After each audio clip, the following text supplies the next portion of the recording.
अजून एक इंटरेस्टिंग केस माझ्याकडे आली होती, म्हणजे आता थोडे वेगळ्या विषयातली, की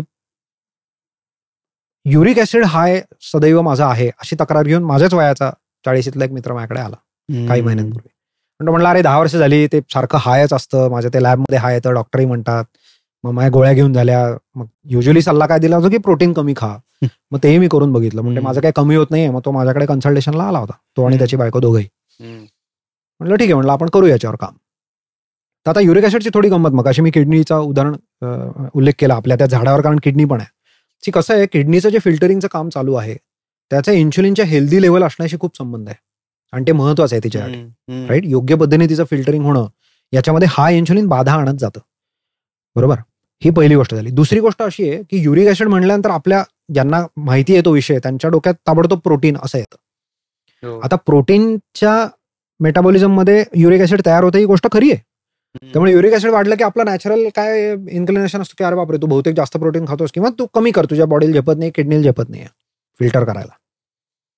पण आपण हे डिस्कस करत नाही की युरिक ऍसिड तयार होण्याचा दुसरा पण एक पाथवे, दुसरा एक मार्ग आहे, तो म्हणजे फ्रुक्टोजचा. फ्रुक्टोजनी पण युरिक ऍसिड तयार होतं. बरोबर, आणि युरिक ऍसिडला बाय द वे, म्हणजे ज्यांनी ऐकलं नसेल तर का घाबरतो आपण, किंवा का त्याच्याकडे लक्ष ठेवलं पाहिजे, कारण पुढे जाऊन त्याचे क्रिस्टल्स बनू शकतात, किडनी स्टोन होऊ शकतात. किडनी स्टोन अनेक प्रकारचे असतात, त्यातला युरिक ऍसिड क्रिस्टल हा एक प्रकार झाला. पण म्हणजे गमतीचा मुद्दा असा, ह्या पर्टिक्युलर मित्राच्या केसमध्ये मी सांगतोय की आम्ही हे सगळं बोललो, आणि पूर्वी पण आपण जसं डाएटची गंमत मध्ये जसं बोललोय त्या पद्धतीने मी त्याला खायला सुचवलं, त्याला थोडंसं गाईड केलं त्याच्यामध्ये. म्हणजे इनफॅक्ट आम्ही ऍक्च्युली त्याचं प्रोटीन वाढवलंच होतं, कारण तो पुरेसं प्रोटीन खात नव्हता असं माझ्या लक्षात आलं. बरोबर आहे, बघा 10 वर्षानंतर आम्ही काय केलं, प्रोटीन ऍक्च्युली वाढवलं. त्याला हाय युरिक ऍसिडचा त्रास आहे, प्रोटीन आम्ही वाढवलं होतं. पण आम्ही हे बघितलं की त्याचं overall carbohydrate consumption, overall fructose consumption कसं आहे ते आम्ही कंट्रोल केलं होतं. तो फ्रूट लवर आहे, त्याचं ते आम्ही कंट्रोल केलं. बरोबर, ते कंट्रोल केलं, प्रोटीन वाढवलं. म्हणजे तो 3 महिन्यानंतर त्याचं 10 वर्षातलं लोएस्ट युरिक ऍसिड अचीव्ह झालं, आणि जास्त प्रोटीन खाऊन. तो गमतीने मला तेच सांगत होता की मी मरायला प्रत्येक जेवणात एवढा प्रोटीनचा विचार करून व्यवस्थित दिवसभरात साधारण तू गाईड केल्याप्रमाणे एवढं मोठं प्रोटीन मी कधी खातच नव्हतो. केवळ 3 महिन्यात हा फरक आम्हाला दिसला. याचं कारण असं आहे की आपण बायोलॉजीचा विचार हा केला पाहिजे की हे घडतं काय. बरं, दुसरा त्याच्यातले एक गोम लक्षात घ्या तुम्ही, की प्रोटीनचं काम शरीरामध्ये फक्त युरिक ऍसिड हाय का लो असं नाहीये ना. प्रोटीनला 15 कामं आहेत शरीरामध्ये. प्रोटीन हे फार महत्वाची गोष्ट आहे.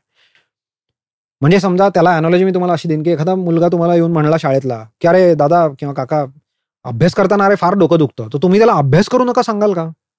का तुम्ही असं म्हणाल की थांब मला विचार करू दे, तुझी झोप पुरेशी होतीये का, तू काय खातोस, तुझं जिथे अभ्यास करतो तिथे उजेड कसा आहे, तुला चष्मा लागलाय का तुम्ही त्याला अभ्यासच करू नका असं सांगून मोकळं व्हाल? कारण अभ्यास त्याने जर थांबवला तर कदाचित थांबेल ना त्याचं डोकं दुखणं, दुसऱ्या दिवशी थांबेल. तुम्ही नाही सांगणार ना, का? कारण तुम्हाला माहिती की तिथे नाही हात लावणार आहे. अभ्यास करायचा आहे का नाही हा विषयच नाहीये. तुला ते मी सोपं कसं करून देईन, किंवा तुझ्या ओव्हरऑल सिस्टम का तुला झेपत नाहीये ते वाचणं किंवा काय लिहिणं. प्रोटीनचा तसा मुद्दा आहे, प्रोटीन आपल्या शरीराला गरजेचं आहे. सो कुठेतरी प्रॉब्लेम येतो, याचा अर्थ मला तो प्रॉब्लेमचं मूळ शोधलं पाहिजे. मी प्रोटीनला जर हात लावायला लागलो तर प्रॉब्लेम होऊन जाईल, दुसरीकडे कुठेतरी अडचण येईल. आपण काय झालंय, थोडासा आपण हा झापडं लावून ना फार नॅरो विचार करतोय आपण, राईट.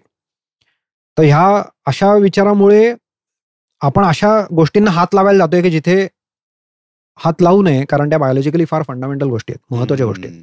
म्हणजे माझ्या दृष्टीने म्हणायचं तर मी फॅट आणि प्रोटीन कन्झम्पशनला कोणाच्या तरी सगळ्यात शेवटी हात लावेन. मी हातच लावायला जाणार नाही तिकडे. इनफॅक्ट कमी असेल तर वाढवीनच, जसं मी या मित्राचं गेलो होतो. ज्या नॉन इसेन्शियल गोष्टी आहेत, जसं तुम्ही अभ्यासाच्या बाबतीत मगाशी म्हणलं की अरे लाइटिंग कसं, म्हणजे किंवा पेरिफेरल ज्या गोष्टी त्या तुम्ही सुधाराल ना, तसं केलं पाहिजे. सो याचा अर्थ आपण ही अजून एक सक्सेस स्टोरी बघितली की जिथे प्रोटीन हे फंडामेंटल शरीर ते हवंच आहे. इनफॅक्ट ते कमी पडतंय तुझं, ते तू वाढव, हे मी त्याला फंडामेंटल बायोलॉजी समजावून सांगून ते सांगितलं. आणि आम्ही त्याचं जेव्हा कार्ब आणि फ्रुक्टोज कंट्रोल केलं तेव्हा त्याचं ते युरिक ऍसिड कंट्रोल झालं.